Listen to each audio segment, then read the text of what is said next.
Hi friends, welcome to excellent coaching institute Vijayawada. ఈరోజు మన వీడియోలో ఆర్ఆర్బి గ్రూప్ డి ఎగ్జామ్ గురించి, ఎగ్జామ్ అయిపోయిన తర్వాత మాకున్నటువంటి పీఈటీ టెస్ట్ ఒకటి ఉందండి. దాని గురించి ప్రతిరోజు చెప్తున్నట్టే ఈరోజు కూడా ఆ వీడియో గురించి మనం దాన్ని డిస్కస్ చేద్దాం. సో ఆర్ఆర్బి గ్రూప్ డి అనేది రైల్వేలో మనం ఎంటర్ అవ్వడానికి మంచి జాబ్గా చెప్పుకోవచ్చు. సో దీనికోసం చాలామంది అభ్యర్థులు ఎదురు చూస్తూ ఉంటారు. సో ఎందుకంటే దీనికి 10th క్లాస్ క్వాలిఫికేషన్ కాబట్టి చాలామంది అభ్యర్థులు దీనికోసం ఎదురు చూస్తూ ఉంటారు. సో దీనికి అప్లై చేశారు. ఆల్రెడీ నవంబర్ 27, 28 ఎగ్జామ్ జరిగినాయి. తర్వాత డిసెంబర్ 1, 2 కంటిన్యూగా జరుగుతున్నాయి. ఈరోజు జరుగుతుంది ఎగ్జామ్. సో ఎగ్జామ్ పేపర్ కూడా అంతగా టఫ్గా ఉండట్లేదు, అలాగని అంత ఈజీగా ఉండట్లేదు, మోడరేట్గా ఉంటుంది. సో చాలామంది అభ్యర్థులు చెప్పేది ఏంటంటే ఎగ్జామ్ బాగా రాస్తున్నామండి.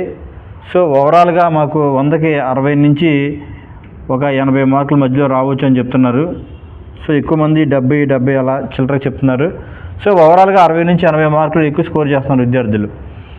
అయితే మనకి గ్రూప్ డి ఎగ్జామ్ పాస్ అవ్వాలంటే, గ్రూప్ డి ఎగ్జామ్లు గ్రూప్ డి మనకి జాబ్ రావాలి అంటే ఓన్లీ రిటన్ ఎగ్జామ్తో పాటు పీఈటీ టెస్ట్ కూడా మనం క్వాలిఫై అవ్వాలండి. సో ఈ రెండు మనం క్వాలిఫై అయితేనే మనకి గ్రూప్ డి జాబ్ అనేది రావడం జరుగుతుంది. అయితే మీరు ఎగ్జామ్ బాగా రాశారు, ఓకేనా, 100కి 60 నుంచి 80 మార్కుల మధ్యలో ఉన్నారు. అయితే మీరేం చేయాలంటే వెంటనే మీరు ఈ పీఈటీ ఎగ్జామ్కి ప్రిపేర్ అవ్వాలి. ఈ పీఈటీ ఎగ్జామ్కి ప్రిపేర్ అయితేనే, ఈ రెండు క్వాలిఫై అయితేనే మీకు గ్రూప్ డి జాబ్ అనేది వస్తుంది. సో ఆల్రెడీ మన ఎక్సలెంట్ కోచింగ్ ఇన్స్టిట్యూట్లో ఆల్రెడీ బ్యాచ్ జరుగుతుంది మన దగ్గర ఈ పీఈటీ టెస్ట్ కోసం.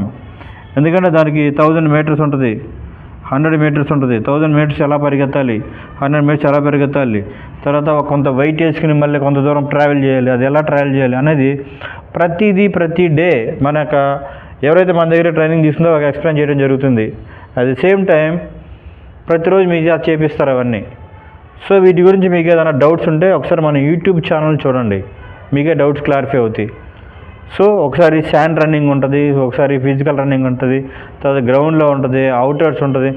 ఇలా డిఫరెంట్ టైప్ ఆఫ్లో మనకి రన్నింగ్ ఉండటం జరుగుతుంది. కాబట్టి ఓకేనా, గ్రూప్ డి ఎగ్జామ్ బాగా రాసిన వాళ్ళు, మేము పాస్ అవుతాం అనుకున్నటువంటి అభ్యర్థులు వెంటనే పీఈటీ టెస్ట్కి ఈరోజు నుంచే ప్రిపేర్ అవ్వండి. ఎందుకంటే రిజల్ట్ మేబీ జనవరి 16 వరకు ఎగ్జామ్ జరుగుతాయి. గ్రూప్ డి ఎగ్జామ్ జనవరి 16 అయిపోయిన తర్వాత ఒక నెల రోజుల్లోపు రిజల్ట్ రావచ్చు అంటున్నారు. ఎందుకంటే నోటిఫికేషన్ లేట్ అయింది కాబట్టి నెల రోజుల్లోపే రావడానికి ఛాన్స్ ఉంది. కాబట్టి ఇది టైం ఎక్కువ ఉండదు. కాబట్టి వెంటనే మీ యొక్క సమయాన్ని వృధా చేసుకోకుండా